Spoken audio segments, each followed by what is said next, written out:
प्रधानमंत्री ने मन की बात कार्यक्रम में कहा, कोरोना महामारी के दौर में भी देश में स्टार्टअप उद्योगों में बढ़ोतरी होना गर्व का विषय।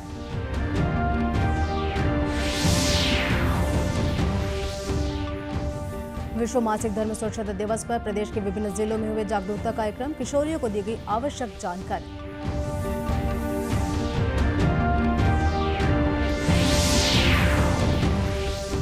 पहली बार गर्भ धारण करने वाली महिलाओं के लिए वरदान सिद्ध हो रही है प्रधानमंत्री मातृत्व वंदना योजना।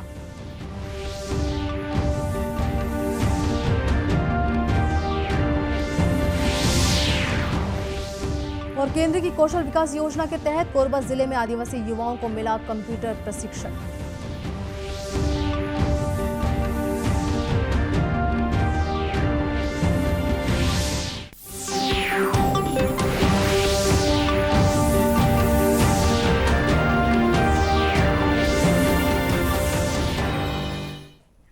नमस्कार, आप देख रहे हैं दूरदर्शन समाचार। मैं हूं सरोज गुप्ता। अब समाचार विस्तार से। प्रधानमंत्री नरेंद्र मोदी ने कहा है कि वैश्विक कोविड महामारी के दौर में भी स्टार्टअप की वृद्धि गर्व की बात है। आकाशवाणी से मन की बात कार्यक्रम में आज श्री मोदी ने कहा कि देश में यूनिकॉर्न की संख्या 5 मई को 100 से अधिक हो गई। उन्होंने बताया कि कम से कम 7,500 करोड़ रुपए के स्टार्टअप को यूनिकॉर्न कहते हैं। प्रधानमंत्री ने कहा कि देश में यूनिकॉर्न की औसत वार्षिक वृद्धि दर अमेरिका, ब्रिटेन और कई अन्य देशों से भी अधिक है। रूरल एंटरप्रेन्योर्स को बढ़ावा देने के लिए 2014 में वन ब्रिज नाम का प्लेटफॉर्म बनाया था। आज वन ब्रिज दक्षिण और पूर्वी भारत के 75 से अधिक जिलों में मौजूद है। इससे जुड़े 9,000 से अधिक रूरल एंटरप्रेन्योर्स ग्रामीण उपभोक्ताओं को अपनी सेवाएं उपलब्ध करा रहे हैं। मीरा शेनोय जी भी ऐसी एक मिसाल है। वो रूरल, ट्राइबल और डिसेबल यूथ के लिए मार्केट लिंक स्किल ट्रेनिंग के क्षेत्र में उल्लेखनीय कार्य कर रही है। मैंने यहां तो कुछ ही नाम लिए हैं, लेकिन आज हमारे बीच मेंटर्स की कमी नहीं है। हमारे लिए यह बहुत प्रसन्नता की बात है कि स्टार्टअप्स के लिए आज देश में एक पूरा सपोर्ट सिस्टम तैयार हो रहा है। मुझे विश्वास है कि आने वाले समय में हमें भारत के स्टार्टअप वर्ल्ड के प्रगति की नई उड़ान देखने को मिलेगी। प्रधानमंत्री ने कहा कि देश की विविधता राष्ट्र के रूप में हमें सशक्त और एकजुट रखती है। उन्होंने कहा कि उत्तराखंड में ऐसे अनेक लोग हैं जो स्वच्छता और सेवा की साधना कर रहे हैं। श्री मोदी ने रुद्रप्रयाग के मनोज बेंजवाल का उदाहरण दिया। मनोज पिछले 25 वर्ष से पर्यावरण के संरक्षण में लगे हैं। स्वच्छता अभियान चलाने के अलावा वे पवित्र स्थलों को प्लास्टिक मुक्त करने में भी जुटे रहते हैं। इस समय हमारे देश में उत्तराखंड के 4 धाम की पवित्र यात्रा चल रही है। 4 धाम और खासकर केदारनाथ में हर दिन हजारों की संख्या में श्रद्धालु वहां पहुंच रहे हैं। लोग अपनी 4 धाम यात्रा के सुखद अनुभव शेयर कर रहे हैं। लेकिन मैंने ये भी देखा कि श्रद्धालु केदारनाथ में कुछ यात्रियों द्वारा फैलाई जा रही गंदगी की वजह से बहुत दुखी भी है। सोशल मीडिया पर भी कई लोगों ने अपनी बात रखी है। हम पवित्र यात्रा में जाएं और वहां गंदगी का ढेर हो, ये ठीक नहीं। प्रधानमंत्री ने कहा कि 4 धाम यात्रा के अलावा अमरनाथ यात्रा, पंढरपुर यात्रा और जगन्नाथ यात्रा जैसी कई यात्राएं भी निकट हैं। उन्होंने इन तीर्थ यात्राओं के दौरान लोगों से देवत्व और आध्यात्मिकता बनाए रखने का आग्रह किया। प्रधानमंत्री ने कहा कि प्रदूषण से मुक्ति के लिए सकारात्मक पर्यावरण अभियान चलाने की आवश्यकता है। श्री मोदी ने आगामी अंतर्राष्ट्रीय योग दिवस के दिन सभी से पूरे उत्साह के साथ योगाभ्यास करने का आह्वान किया। प्रधानमंत्री ने कहा कि योग के कारण लोग शारीरिक, आध्यात्मिक और बौद्धिक सुधार का अनुभव कर रहे हैं। मन की बात कार्यक्रम के तहत आज प्रधानमंत्री नरेंद्र मोदी ने देश को संबोधित किया। संबोधन को सुनने के लिए दुर्ग में भाजपा जिला कार्यकारिणी द्वारा प्रोजेक्टर की व्यवस्था की गई थी। यहां बड़ी संख्या में उपस्थित होकर लोगों ने प्रधानमंत्री के मन की बात सुनी। इस दौरान प्रधानमंत्री ने 8 साल के कार्यकाल की उपलब्धि को जनता के समक्ष रखा। भारतीय जनता पार्टी के राज्यसभा सदस्य डॉक्टर सरोज पांडे भी इस दौरान मुख्य रूप से मौजूद थी। उन्होंने मीडिया से चर्चा में भारतीय जनता पार्टी के 8 वर्ष के कार्यकाल को जनता के प्रति समर्पण और सेवा का कार्यकाल बताया और कहा कि नरेंद्र मोदी के नेतृत्व में भारत लगातार आगे बढ़ रहा है। प्रधानमंत्री जी मन की बात के माध्यम से जिन विषयों को रखते हैं, कार्यकर्ता ही नहीं भारत की जनता भी उत्साहित होती है और उन बातों को ध्यान से सुनती है, अमल में लाती है। राष्ट्र आगे बढ़ रहा है।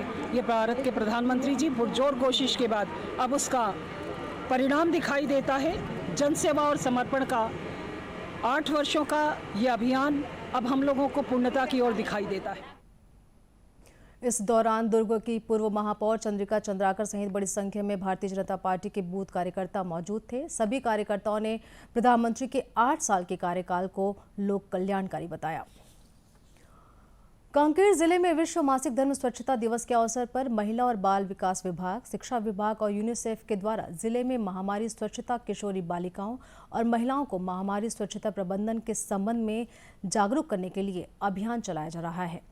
कार्यक्रम में शामिल होने वाली प्रतिभागी प्रियंका मिश्रा ने बताया कि महामारी स्वच्छता के प्रति महिलाओं को जागरूक बनाना इसलिए जरूरी है क्योंकि ये विषय उनके स्वास्थ्य से जुड़ा हुआ है। इस चीज़ के बारे में जानने के लिए किसी भी प्रकार का संकोच नहीं करना चाहिए और बोलने से कि महिलाओं को ही ये बात जानने की ज़रूरत नहीं है। हर किसी को, हर पुरुष, महिला, बड़े बुजुर्ग कोई भी हो, इसके बारे में रूढ़िवादी की बातें और ये सब मायने नहीं रखती है। तो इन सब बातों को दूर रख के महिलाओं से जो व्यवहार किया जाता है, वो जो बुरी व्यवहार है उसको दूर कर देना चाहिए। इस अभियान को समाज के लिए बहुत आवश्यक बताते हुए जिला शिक्षा अधिकारी टीआर साहू ने कहा कि महामारी के संबंध में ग्रामीण क्षेत्रों की किशोरियों को जागरूक बनाने के लिए समय समय पर अभियान चलाना एक अच्छी पहल है। पूर्ण जागरूकता महामारी स्वच्छता के संबंध में लाई जाए, इसके लिए हम लोग एक जिला स्तरीय भी कार्यक्रम प्रचार प्रसार के लिए करेंगे। उसके बाद ब्लॉक स्तर पर और संकुल स्तर पर भी एक कार्यक्रम आयोजित करेंगे। साथ ही स्कूलों में संकुल स्तर पर, ब्लॉक स्तर पर भी महामारी जागरूकता, स्वच्छता जागरूकता लाने के लिए बैनर पोस्टर के माध्यम से, सांस्कृतिक कार्यक्रमों के माध्यम से और अन्य जो पोस्टर लेखन माध्यम है या विभिन्न प्रकार के माध्यम है, समाज को इनके साथ जोड़कर हम विशेष प्रयास करें। कार्यक्रम के संबंध में यूनिसेफ के जिला समन्वयक रेहाना तबस्सुम ने बताया कि इस अभियान के जरिए बालिकाओं और किशोरियों में महामारी को लेकर जो भ्रांतियां फैली हुई हैं उसे दूर करना आवश्यक है। महामारी एक ऐसा विषय है जिसके लिए आज भी टैबू बना हुआ है। लोग इस पर बात नहीं करते हैं और भ्रांतियां इतनी फैली हुई हैं अंदरूनी इलाकों में विशेषकर, जिसके लिए ये ज़रूरी है कि जागरूकता अभियान के माध्यम से जन जागरूकता बढ़े, लोग इसके बारे में बात करें। बात करना इसलिए भी ज़रूरी है क्योंकि लैंगिक भेदभाव भी कहीं न कहीं इसकी वजह से हो रहा है। समाज में लड़कियों के साथ कुछ अलग तरह का व्यवहार किया जाता है सिर्फ महामारी को लेकर के, जबकि महामारी एक सामान्य प्राकृतिक क्रिया है जिसको एक्सेप्ट करने की ज़रूरत है। इसी कड़ी में दुर्ग जिले में भी विश्व मासिक धर्म स्वच्छता दिवस के मौके पर विभिन्न जागरूकता कार्यक्रमों का आयोजन किया गया। इस कार्यक्रम में शासकीय अस्पतालों के अलावा समाजसेवी महिला संगठनों को भी शामिल किया गया। सामाजिक कार्यकर्ता डिम्पल कौर ने बताया कि आमतौर पर महिलाओं में प्रत्येक 28 दिन के अंतराल के बाद मासिक धर्म का चक्र शुरू होता है। इसी वजह से यह दिन मनाने के लिए महीने की 28 तारीख को चुना गया है। हमारी संस्था ने अभी तक 5 लाख से ऊपर सैनिटरी पैड निशुल्क वितरण किए हैं ऐसी महिलाओं या बालिकाओं को जिनको इनकी बेहद ज़रूरत है। और हमारे सैनिटरी पैड जो है वो इको फ्रेंडली है क्योंकि हमारी संस्था ये मान के चलती है कि वातावरण को भी बचाना हमारी जिम्मेदारी है। और इसके साथ साथ सिर्फ पैड बांटना हमारा उद्देश्य नहीं है, हमारी संस्था का उद्देश्य मासिक धर्म के प्रति जागरूकता लाना है। इन सभी कार्यक्रमों के माध्यम से दुर्ग जिले की ग्रामीण और शहरी किशोरियों को मासिक धर्म के दौरान अपनाए जाने वाले सुरक्षा उपायों की जानकारी भी दी गई। प्रधानमंत्री मातृत्व वंदना योजना पहली बार गर्भधारण करने वाली महिलाओं के लिए वरदान सिद्ध हो रही है। इस योजना के माध्यम से लाभार्थी महिलाओं के खाते में अलग अलग किश्तों के जरिए 5,000 रुपये जमा कराए जाते हैं। साथ ही जननी सुरक्षा योजना के तहत 1,000 की धनराशि अलग से दी जाती है। पेश है एक रिपोर्ट।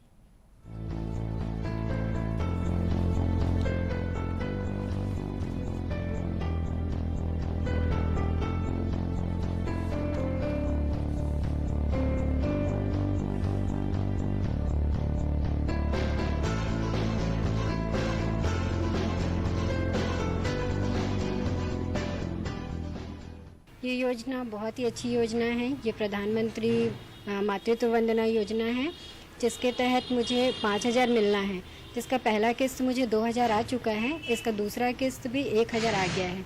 तीसरा किस्त आना बाकी है, जो कि मेरे बच्चे को पूरा टीका लगने के बाद आएगा, जिससे ये योजना बहुत ही अच्छी योजना है। मैं प्रधानमंत्री जी को इसका बहुत बहुत धन्यवाद देती हूँ और आगे भी ऐसा लाभ हमें प्राप्त हो, इसकी आशा करती हूँ। मातृत्व योजना है, वो लाभ मिला है मुझे। टोटल 5,000 मिला है। ये योजना बहुत अच्छा है और मैं चाहती हूँ कि ये योजना हर महिला को मिले। लगभग एक फर्स्ट में 1,000, दूसरे में 2,000, तीसरे में 2,000, 5,000 लगभग मेरे को मिला है। अब मेरी बेटी को स्कूल भी आंगनबाड़ी में भेजती हूँ, उनको लेने आते हैं, छोड़ने भी आते हैं और मतलब दलिया वलिया सब मिलता है। पहला किस्त में 2,000 आया, दूसरा किस्त में 1,000 आया, तीसरा किस्त में 2,000 आया। ये योजना सबको मिले, बहुत अच्छा है और लाभ हो और अच्छा योजना आए और ये योजना सब उठाए, सबके लिए बहुत अच्छा है।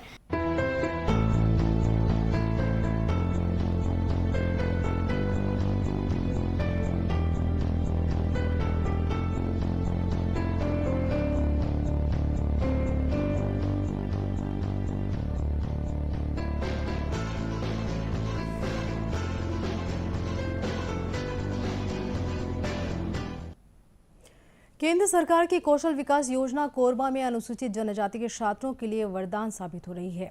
यहां लाइवलीहुड कॉलेज में 30 छात्रों को केंद्र सरकार की इस महत्वाकांक्षी योजना के तहत 2 महीने का मुफ्त आवासीय कंप्यूटर प्रशिक्षण दिया जा रहा है। कोरबा कलेक्टर रानू साहू ने बताया कि केंद्र सरकार की योजना के तहत छात्रों के साथ ही 30 छात्राओं को FTCP के कोर्स कराया जा रहा है। इस योजना के तहत कोर्स पूरा करने के बाद छात्र छात्राओं को रोजगार मूलक क्षेत्रों में सीधा लाभ मिल सकेगा। कोरबा के लाइवलीहुड कॉलेज में 2 माह का आवासीय कंप्यूटर प्रशिक्षण कार्यक्रम केंद्र सरकार के प्रायोजित स्कीम के माध्यम से किया जा रहा है और इस योजना से बच्चियों को काफ़ी फायदा होगा। आगे उन्हें रोजगार उन्मूलक विभिन्न कार्यक्रमों में और योजनाओं में उन्हें जो है मदद मिलेगी। कंप्यूटर प्रशिक्षण ले रही छात्राओं ने बताया कि उन्हें 2 माह का फील्ड टेक्नीशियन कंप्यूटिंग कोर्स का प्रशिक्षण दिया जा रहा है। छात्राओं ने बताया कि इस कोर्स के बाद उन्हें कोरबा सहित दूसरे जिलों और प्रदेशों में सीधे कंप्यूटर क्षेत्र में रोजगार मिल सकेगा। मेरा कोर्स है FTCP field technician computing and peripheral course. ये आज ही से स्टार्ट हुआ है और ये 2 महीने का है और ये पूरा हार्डवेयर का है। इसमें हार्डवेयर के बारे में पूरा सिखाया जाएगा, उसका असेंबल करना और इसमें डाटा एंट्री इसके लिए सिखाया जाएगा, जिससे हम ऑफिस में काम कर सकते हैं।